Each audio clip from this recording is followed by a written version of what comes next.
मैं VK. Dogra astrology in practice के इस प्रोग्राम में आप सबका हार्दिक अभिनंदन करता हूँ। कल हमने नक्षत्रों के बारे में थोड़ा सा जिक्र किया था। आज मैं चर्चा करूँगा आपसे कि चंद्रमा विभिन्न नक्षत्रों में आपको क्या क्या प्रभाव देगा।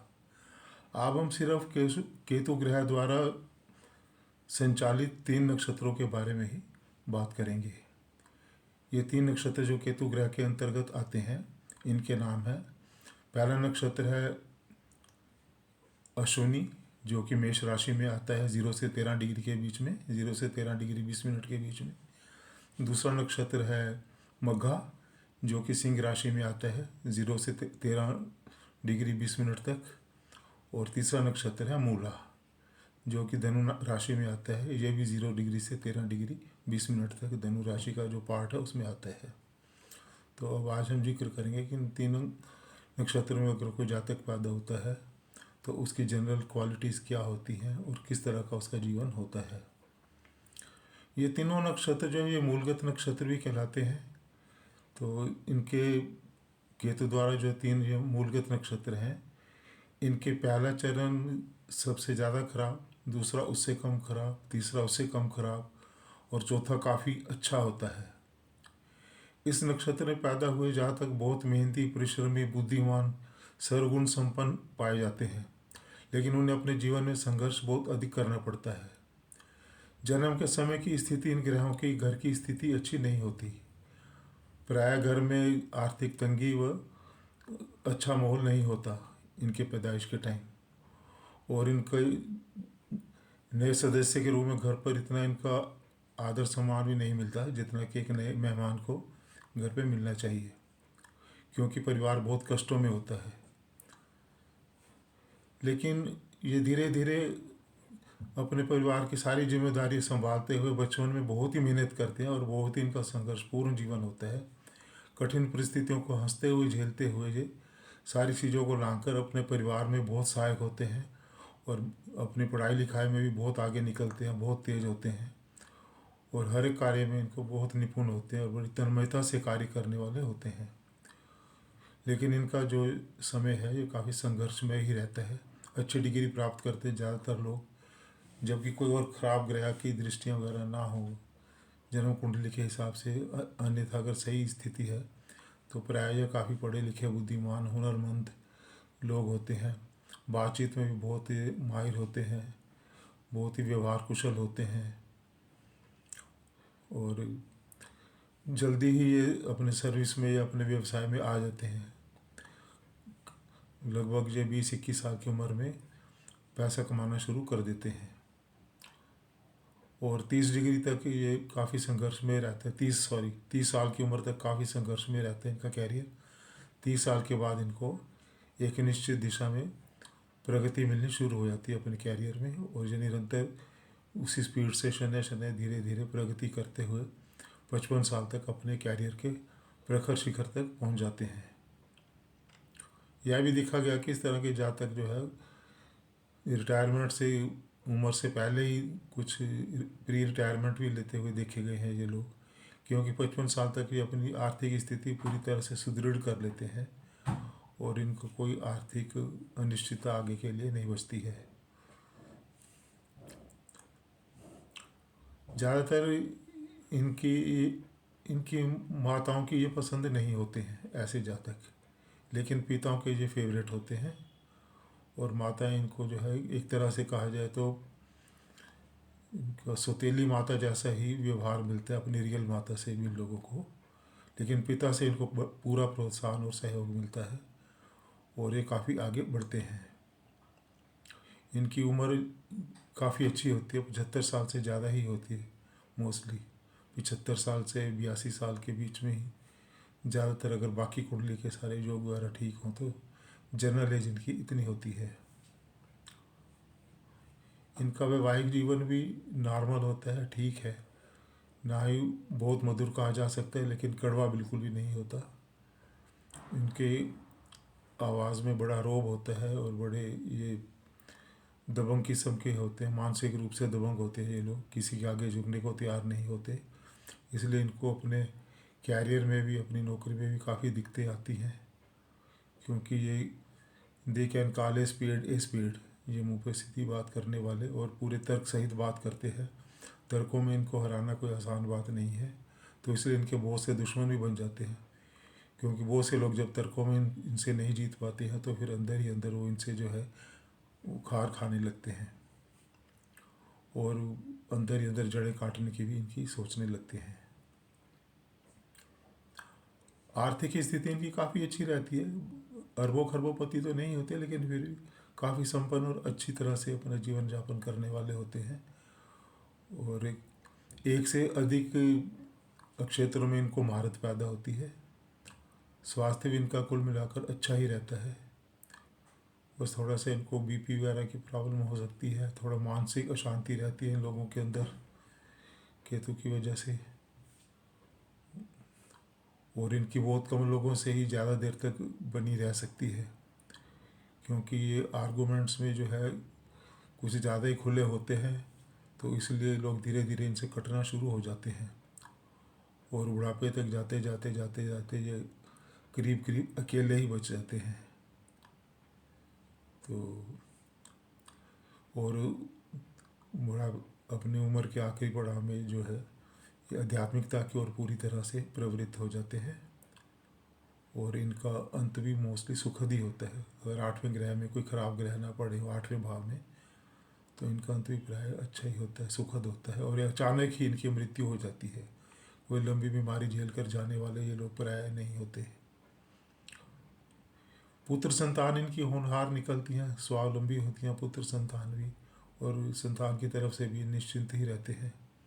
इनके कन्या संतान अधिकतर ज़्यादा होती हैं, पुत्र संतान कम होती हैं। अब ये जो 3 नक्षत्र बताए हैं हमने, अश्विनी, मघा और मूला, क्योंकि अश्विनी नक्षत्र जो है ये सूर्य राशि मेष राशि में आते हैं और मेष राशि में सूर्य उच्च का होता है, तो इसलिए इन पर सूर्य का काफ़ी अधिक प्रभाव रहता है अश्विनी नक्षत्र में पैदा हुए जातकों का। तो इसलिए इनको सूर्य की पूजा किसी भी रूप में अवश्य करनी चाहिए, सूर्य को जल देना चाहिए, सूर्य की पूजा करनी चाहिए, तो इनके लिए बहुत ही लाभदायक सिद्ध होगा।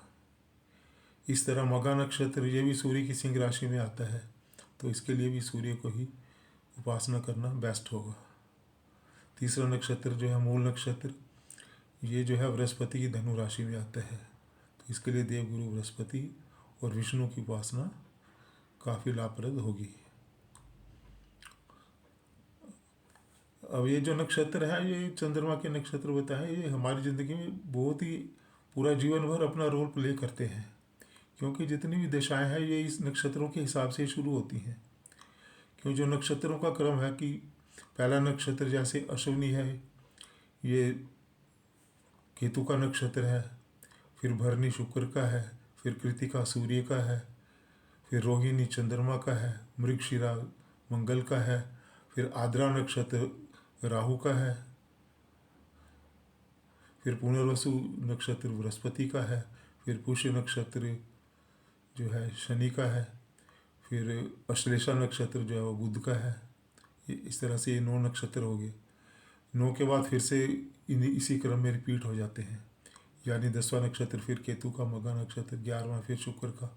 इस तरह से जो नक्षत्रों की क्रम संख्या है 1 से 27, इनको क्रम संख्या इसी हिसाब से दी गई है जैसा मैंने आपको बताया है। तो जो 1, 10, 19 यानी कि 9 के डिफरेंस के साथ जो नक्षत्र आते हैं ये एक ही ग्रह के अंतर्गत आते हैं। जैसे अश्विनी, मघा, मूला 1 नंबर, 10 नंबर, 19 नंबर ये आएंगे केतु के अंतर्गत। ऐसे ही भरनी, पूर्वा फागुनी और पूर्वाषाढ़ा ये आएंगे शुक्र के अंतर्गत 2, 11, 20। ऐसे कृतिका, उत्तरा फागुनी, उत्तराषाढ़ा ये आएंगे सूर्य के नक्षत्र तीनों, 3, 12, 21 इनके जो सीरियल नंबर हैं। इस तरह रोहिणी, हस्त, श्रवण ये चंद्रमा के नक्षत्र हो गए 4, 13, 22। इसी तरह से मृगशिरा, चित्रा, धनिष्ठा ये मंगल के नक्षत्र हो गए। इसी तरह से आगे हो गए आद्रा, स्वाति, शतभिषा ये राहु के नक्षत्र हो गए। फिर इसके बाद आ गया पुनर्वसु, विशाखा, पूर्व भाद्रपद ये बृहस्पति के नक्षत्र हो गए। फिर इसके बाद आ गए पुष्य, अनुराधा उत्तरा भाद्रपद ये शनि के नक्षत्र हो गए। फिर अश्लेषा ज्येष्ठा रेवती ये बुध के नक्षत्र हो गए। तो इसी क्रम में हमारी दशाएं चलती हैं। और मान लो कोई केतु के नक्षत्र में पैदा हुआ, यानी जब वो पैदा हुआ तो केतु उसका जो है अश्विनी नक्षत्र में था, तो उसकी पहली दशा जो है केतु की शुरू होगी, जो कि 7 साल की होती है पूरी दशा हो तो। लेकिन वो उसमें कितने डिग्री में पैदा हुआ केतु नक्षत्र में या मेष राशि में, उसके हिसाब से डिपेंड करेगा इसका कितना समय निकल गया दशा का, कितना बाकी रह गया जन्म के समय।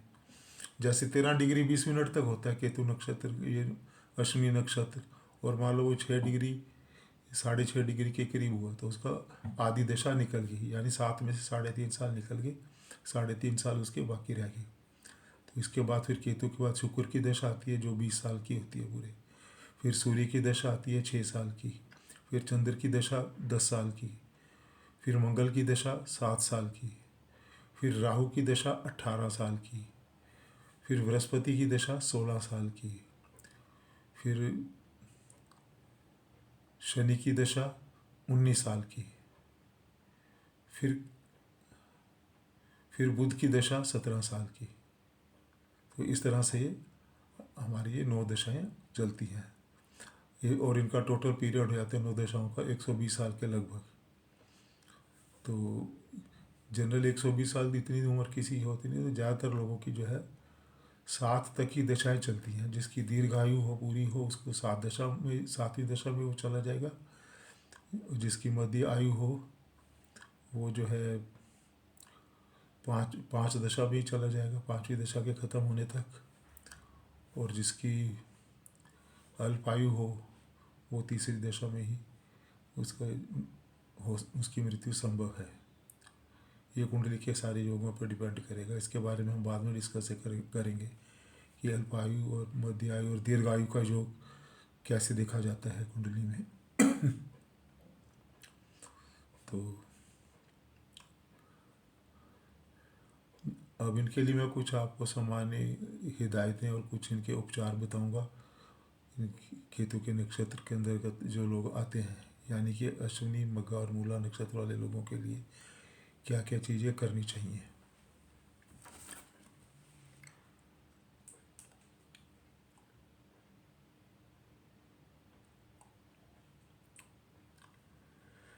सबसे पहली चीज़ तो है कि इसको जो है इनको कम से कम 2 बार हफ्ते में किसी मंदिर में जाके, शिव जी के मंदिर में जाके शिवलिंग पर जल चढ़ाना चाहिए। इससे इनके मन को काफ़ी शांति मिलेगी। क्यों, इन लोगों के मन जो कभी भी स्थिर नहीं रहते, इन नक्षत्रों में पैदा होने वाले लोगों के, तो इनको मानसिक शांति पाना बहुत ही इनके लिए आवश्यक है। तो इसलिए इनको हफ्ते में कम से कम 2 बार जाके शिवलिंग पे जल चढ़ाना चाहिए। सोमवार को और शुक्रवार को जा सकते हैं जैसे। दूसरा, इन लोगों को अंडा शराब मीट वगैरह जुआ ऐसा कुछ भी नहीं इनको करना चाहिए, सात्विक जीवन रखना चाहिए। इससे इनको बहुत ही अधिक प्रगति व ख्याति प्राप्त होगी। तीसरा, इनको स्त्री वर्ग से कभी भी कोई वाद विवाद झगड़ा वगैरह नहीं करना चाहिए और हमेशा स्त्रियों का सम्मान करना चाहिए। इससे भी इनको जो है आने वाले कष्टों से दूरी बनी रहेगी। इसके अलावा चौथा है कि कुत्तों को जो है, जो आवारा कुत्ते होते हैं सड़कों पर, उनको कुछ ना कुछ उनको खिलाते रहें। उनको दूध पिलाएं, ब्रेड खिलाएं, कुछ भी जो भी अपनी इच्छा अनुसार। और अगर ब्राउन कुत्ता हो या काला कुत्ता हो या इन दोनों रंगों से मिले जुले रंग का कुत्ता हो, इनको प्रेफर करें। कोई ऐसा कुत्ता मिल जाए उसको तो ज़रूर ही खिलाएं।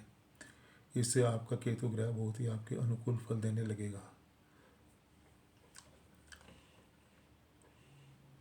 जब भी आप मंदिर वगैरह में जाए तो सिर पर कोई कपड़ा या टोपी वगैरह होनी चाहिए, सिर नंगा नहीं होना चाहिए। जो भी आपका इष्ट है, जिसमें भी आपकी पूरी श्रद्धा है, जिसको आप अपना इष्ट मानते हैं, उसकी सेवा जाके करें किसी भी रूप में।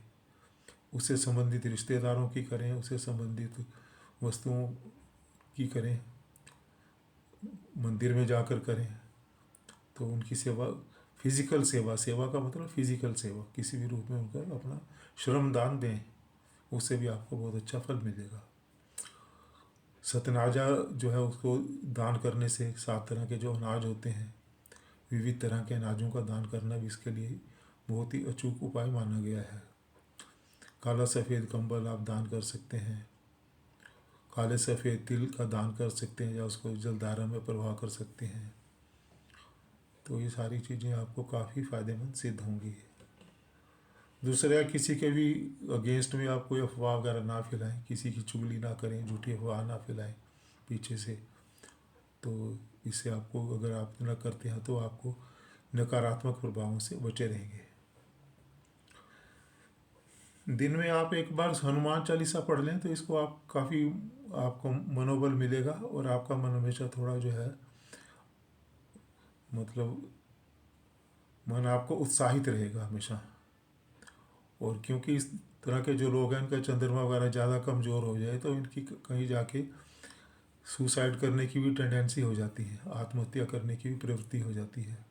लेकिन आप हनुमान चालीसा डेली एक बार या उससे अधिक बार बोलते हैं तो बहुत अच्छा है। अगर नहीं बोल सकते तो कम से कम सुन तो सकते ही हैं, ताकि आपका मनोबल हमेशा बना रहे।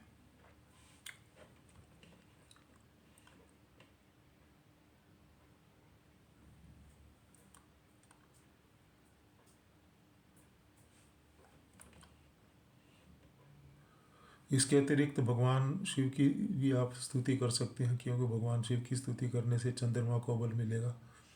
तो इसलिए चंद्रमा आपका जो है हमेशा आपको उत्साहित रखेगा और आप में आत्मविश्वास पैदा किए रखेगा और आप बड़े उत्साह से आगे बढ़ सकेंगे।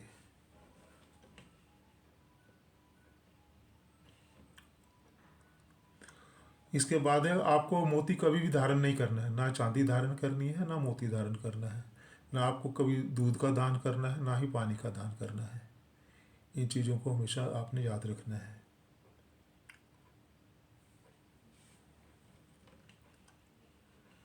किसी भी चीज़ के बारे में निर्णय लेना हो तो उसमें आपको अच्छा रहेगा कि आप अपने फादर से सलाह लें या फादर सम्मान जो किसी बुजुर्ग से सलाह लें, और उसके बाद ही अपना निश्चय करें, सलाह लेने के बाद ही।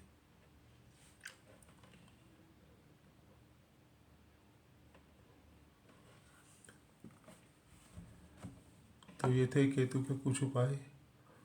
बाकी आपको हमने जैसे बताया है कि इसके साथ साथ सूर्य की पूजा करें अगर आपका अश्विनी या मघा नक्षत्र है, और बृहस्पति और भगवान विष्णु की पूजा करें अगर आपका मूल नक्षत्र है। अब अपने अगले प्रोग्राम में हम डिस्कस करेंगे भरनी, पूर्व फाल्गुनी और पूर्वाषाढ़ नक्षत्र के बारे में, जो कि शुक्र के नक्षत्र हैं। तब तक के लिए धन्यवाद।